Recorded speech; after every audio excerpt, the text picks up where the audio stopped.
భగవద్గీతే భవద్వేషిణి. ప్రియ భగవద్బంధువులారా, భగవద్గీత 4వ అధ్యాయంలో అవతార రహస్య జ్ఞానాన్ని భగవంతుడు ఉపదేశిస్తాడు. జన్మ కర్మచ మే దివ్యం అనే శ్లోకం ద్వారా ఆ అవతార రహస్య జ్ఞానాన్ని తెలుసుకోవడం వల్ల కలిగే ఫలితాన్ని స్వామి చెప్తాడు. అవతార రహస్య జ్ఞానం అంటే ఆయన ఎలా పుట్టాడో, ఎప్పుడు పుట్టాడో, ఎందుకు పుట్టాడో తెలుసుకోవడం. కర్మ రహస్యాన్ని తెలుసుకోవడం అంటే ఆయన ఏ ఏ పనిని ఎందుకోసం చేశాడో దాన్ని తెలుసుకోవడం.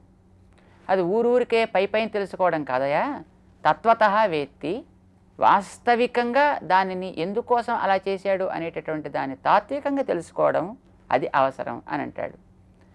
మనం ఆ ఒక్కొక్క చేష్టని తీసుకుని ఎందుకు ఇలా తాత్వికంగా చేశాడు అని ఆలోచించడం ప్రారంభిస్తే మనకి దినాలు కాదు, మాసాలు కాదు, ఏండ్లు అలా గడుస్తూనే వెడతాయి.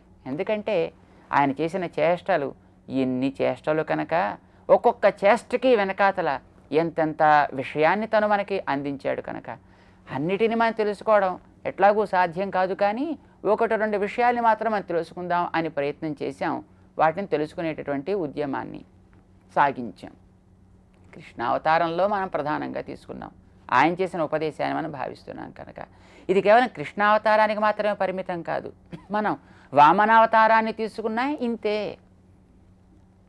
మరో రామావతారాన్ని తీసుకున్నా ఇంతే, మరో నృసింహావతారాన్ని తీసుకున్నా ఇంతే, మరొక మత్స్యావతారాన్ని తీసుకున్నా, మరొక వరాహావతారాన్ని తీసుకున్నా, మరొక కూర్మావతారాన్ని తీసుకున్నా, అంతకుముందు ఉండే ఒక కపిలావతారాన్ని తీసుకున్నా, ఏ అవతారాన్ని మనం తీసుకున్నప్పటికీ కూడా ఆయా అవతారంలో వెనకాతలతో చేసినటువంటి ఆయా చేష్టలు ఆయన యొక్క అవతార రహస్యం ఇవి తప్పకుండా మన తరింపచేసేవి అవుతాయి అనడంలో ఏం సంశయం లేనే లేదు అన్నమాట. ఉదాహరణకు ఒక వామనావతారాన్ని మనం తీసుకుందాం. 3 అడుగుల వాడై పుట్టాడు, 3 అడుగులు అడిగాడు, 2 అడుగులతో పైలోకాలు క్రింది లోకాలు కొలిచాడు, 3వ పాదంతో బలితల మోపాడు, అతన్ని కూడా కొలిచాడు. అన్యాయం అనిపిస్తుంది మనకి. ఏమిటండి పాపం ఇది?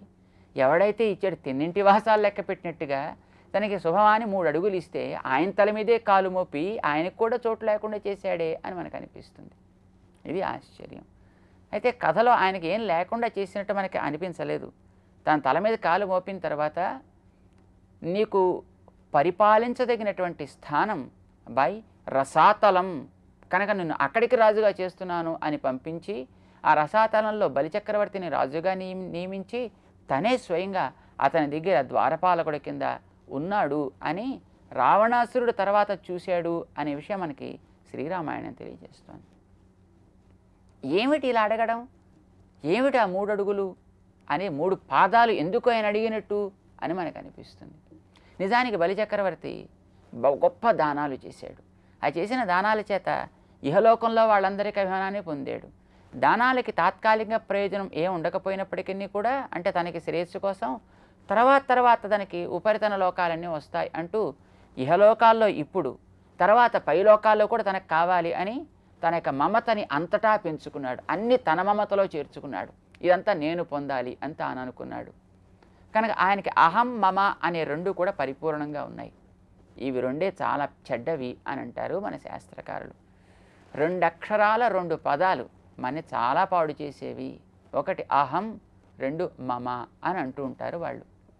ఈ అహం మమల్ని వదలక్కర్లేదు, కానీ వాటిని జాగ్రత్తగా సంస్కరించుకో అని మనకి వాటిని వినియోగించుకునేటటువంటి క్రమాన్ని చెబుతారు. ఇవి పొమ్మంటే పోయేవి కావు. మమ అనేది పొమ్మంటే పోదు, అహం అనేది పోదు, పోకూడదు కూడా. కానీ అహంని ఎట్లా ఉంచాలి, మమతని ఏ విధంగా వాడుకోవాలి అనేది నీకు తెలియాలి అనేదే మనకి వామనావతారపు ప్రధాన లక్ష్యం. ఎలా ఉండాలి అంటే భగవత్ సంబంధం కలిగించి ఉంచాలి. కానీ బలిచక్రవర్తి అలా ఉంచలేదు. భగవంతుడు ఇంద్రుడికి కొంత తనకు కొంత పంచిస్తే అలా ఉండనివ్వలేదు బలి. ఇంద్రుడు కూడా తనే కావాలి అని లాక్కున్నాడు. అది భగవంతుడికి నచ్చలేదు. సరే, బలిచక్రవర్తి దానమిచ్చే గుణం ఒకటి ఉంది కనుక ఆయన ఏ స్వభావం కలవాడైతే తను వానికి తగినట్టుగానే అమర్చుకొని వాడిని బాగు చేసే ప్రయత్నం చేస్తాడు. ఇది భగవంతుడిలో ఉండే గొప్ప గుణం.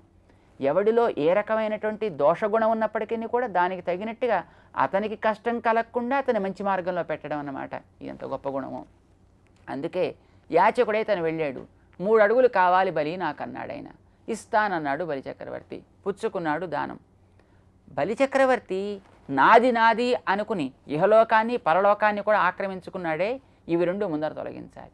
ముందు నాది అనేటటువంటిది ఇది భగవత్ సంబంధమైనది అనే జ్ఞానం తనకు కలిగితే దాన్ని అనుభవించవచ్చు. ఆ తర్వాత నేను భగవద్దాసుడినే అనుకుంటే భగవంతుడిని తనవే అవుతాయి. ఇది బలిచక్రవర్తి ద్వారా మనకి చెప్పాలి. అందుకోసమనే ఒక పాదంతో నాది అనుకునే ఇహలోకానంతటినీ కూడా తను ఆక్రమించి ఇది నా పాదం కింద చేరింది, అవునా? అవునన్నాడు. రెండో పాదంతో పైలోకాలన్నీ కొలిచాడు.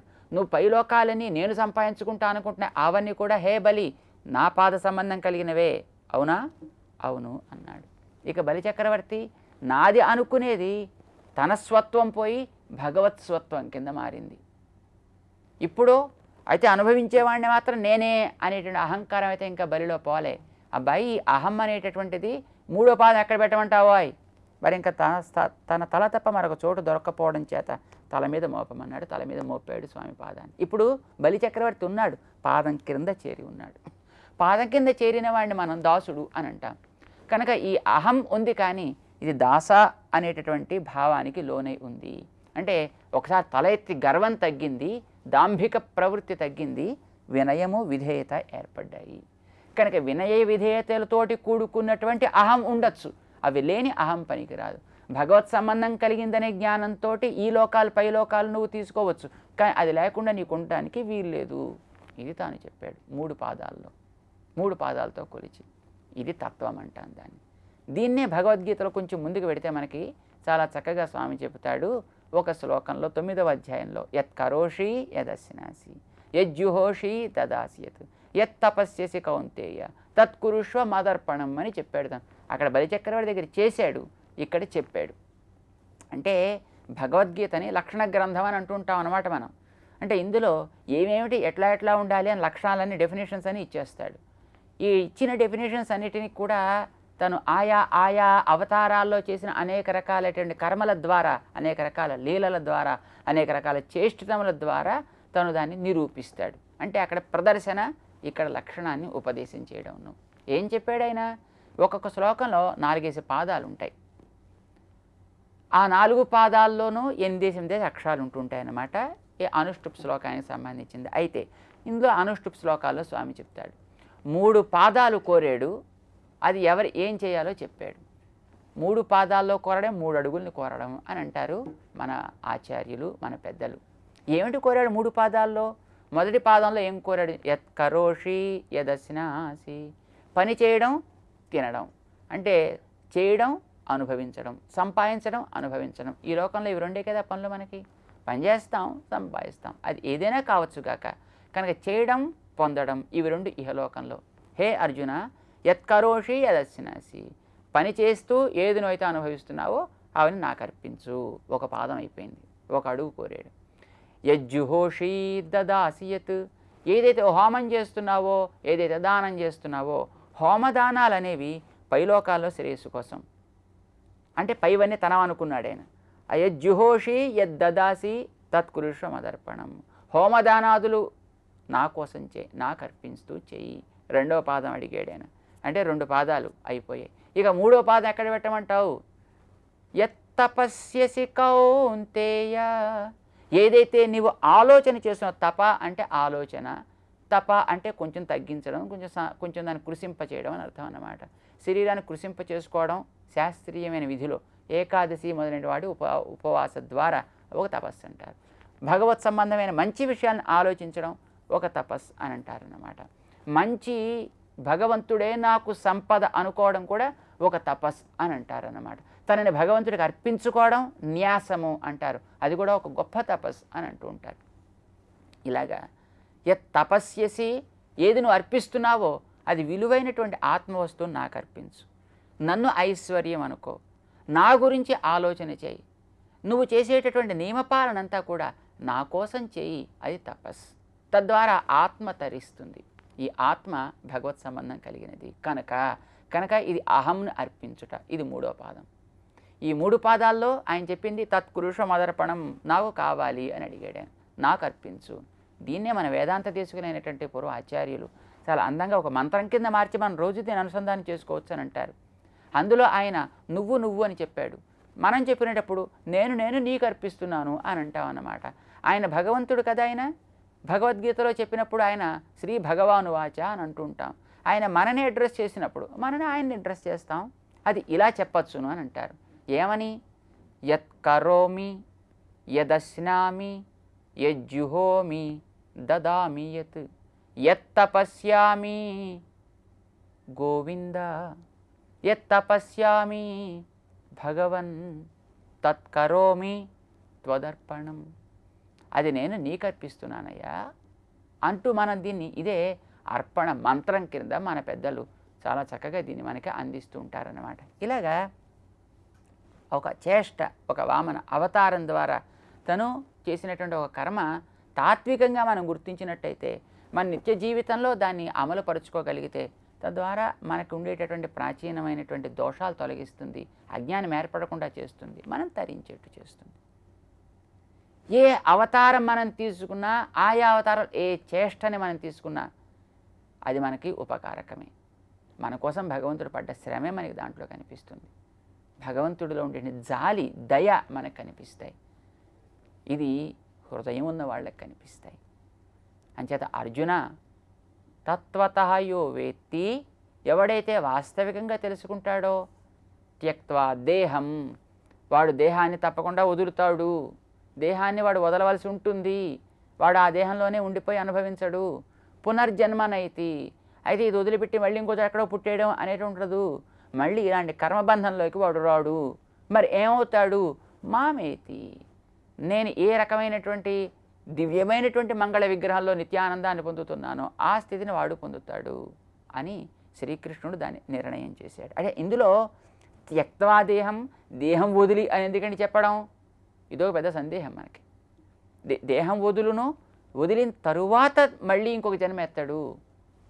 దేహం ఎట్లాగో వదలాల్సిందే అనే విషయం 2వ అధ్యాయం నిండా పూర్తిగా చెప్పాడు ఆయన. అబ్బాయి నువ్వేం చేసినా ఈ దేహం ఉండదయ్యా అని, నువ్వేం చేసినా ఆత్మ పోదు అని అక్కడే దేహ నిర్ణయం చేసేసాడు కదా. వదలాలి జీవుడు కానీ ఎట్లాగో తెలుసును కదా అర్జునుడికి. మళ్ళీ త్యక్త్వా దేహం, మళ్ళీ ఇది ఎందుకండి అంటే భగవదర్పణ బుద్ధ్యా ఈ కర్మలు ఆచరించేటప్పుడు ఈ దేహం ఉంటే మాత్రం నష్టమేమిటి అని ఒక్కొక్కసారి మనకి అనిపించవచ్చు. భగవంతుడి నుంచి మనం వ్యతిరేకంగా తీసుకెళ్ళిపోతే ఈ దేహం పనికిరాదు తప్ప, భగవంతుడికి అనుకూలంగా వాడుతుంటే ఈ దేహం ఉంటే మాత్రం నష్టమేమిటి. ఒక్కొక్కసారి మనకే కాదు భగవంతుడికి కూడా ఇది భగవత్పరంగా కనుక వినియోగపడుతుంటే, అబ్బా ఈ దేహంలో కదా వీడు నాకు ఉపయోగపడ్డాడు కనుక ఈ దేహాన్ని వదిలిపెట్టను అని ఆయనకి అప్పుడప్పుడు అనిపించవచ్చు. అందుచేత ఈ దేహం ఒక రకమైనటువంటి భావాన్ని కలిగించే ప్రమాదం ఒకటి ఉంది కనుక త్యక్త్వా దేహం, వీడైనా దేహం వదలాల్సిందే, నేనైనా ఆ దేహాన్ని అక్కడ వదిలించి వాడిని తీసుకుని పెడతాను, వాడికి మళ్ళీ పునర్జన్మ రాకుండా నేను చేస్తాను అని స్వామి చెప్పాడు. అయితే ఎక్కడైనా ఆ విధమైన సన్నివేశం జరిగిందా అని మనకి సందేహం ఏర్పడచ్చు. అలాంటి సన్నివేశం కూడా ఒకటి ఉంది కనుకనే, ఏర్పడవచ్చు కనుకనే తాను త్యక్త్వా దేహం అని ప్రత్యేకించి ఉటంకించవలసి వచ్చింది అవతార రహస్య జ్ఞాన ఫలాన్ని చెప్పినటువంటి ఈ జన్మ కర్మచ అనే శ్లోకంలో. అది ఏ సందర్భంలో ఆ విధంగా జరిగింది అనేటువంటి సన్నివేశాన్ని ఒక్కసారి మనం తెలుసుకుంటూ ముందుకు సాగుదాం. జై శ్రీమన్నారాయణ.